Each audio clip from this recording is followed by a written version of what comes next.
গল্পটা শুরু ২০১৮ সালের ২রা জানুয়ারি। চারদিকে তখন কেবল একটা নামই বাতাসের মতো ছড়িয়ে পড়ছে, ফ্রি ফায়ার। সেই উত্তাল সময়ে একজন গেমারের যাত্রা শুরু হলো, যার চোখে ছিল গেমিং দুনিয়ায় নিজের নাম খোদাই করার স্বপ্ন। শুরুটা মোটেও সহজ ছিল না। হাতে ছিল অতি সাধারণ একটি ফোন। সামান্য গেম ওপেন করলেই হ্যাং মারত, ল্যাগ করত। ঠিকমতো ক্যারেক্টার নড়াচড়াই করা যেত না। তবুও সেই ল্যাগ হওয়া ফোনের স্ক্রিনেই সে তার আঙুলের জাদু দেখাতে শুরু করল। তার অদম্য জেদ আর গেম প্লে দেখে বন্ধুরা অবাক হয়ে বলতো, এই সাধারণ ফোনে যদি তুই এমন অসাধারণ খেলতে পারিস, তবে একটা ভালো গেমিং ফোন হাতে পেলে তো তুই সত্যিকারের লেজেন্ডারি প্লেয়ার হবি। বন্ধুদের সেই কথা আর নিজের ভেতরের আগ্নেয়গিরি তাকে শান্ত থাকতে দেয়নি।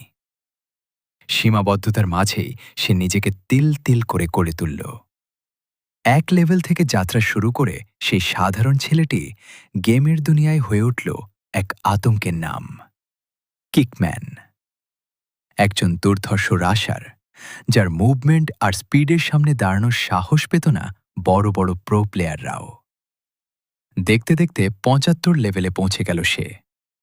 নিজের জমানো টাকা আর ৪ বছরের হাড়ভাঙা খাটুনি দিয়ে সাজিয়ে তুলল তার স্বপ্নের আইডি। সিজন 1-এর রেয়ার বান্ডেল থেকে শুরু করে দুর্লভ সব গানস্কিন। তার আইডিটি ছিল একজন গেমারের দীর্ঘ ৪ বছরের সাধনা, শ্রম আর আবেগের এক জীবন্ত দলিল।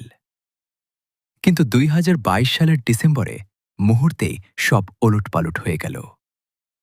নিজের এক বন্ধুকে বিশ্বাস করে আইডিটা দিয়েছিল র্যাঙ্ক পুশ করার জন্য। সেই বন্ধুর সামান্য ভুলে বা প্যানেল ব্যবহারের কারণে মুহূর্তেই ব্যান হয়ে গেল ৪ বছরের সেই রক্ত জল করা আইডি।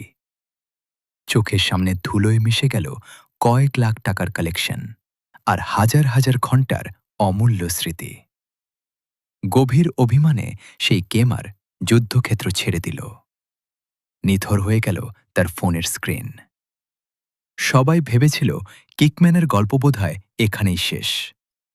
কিন্তু তারা জানত না, লড়াই যার রক্তে, সে কখনো পরাজয় মেনে নেয় না।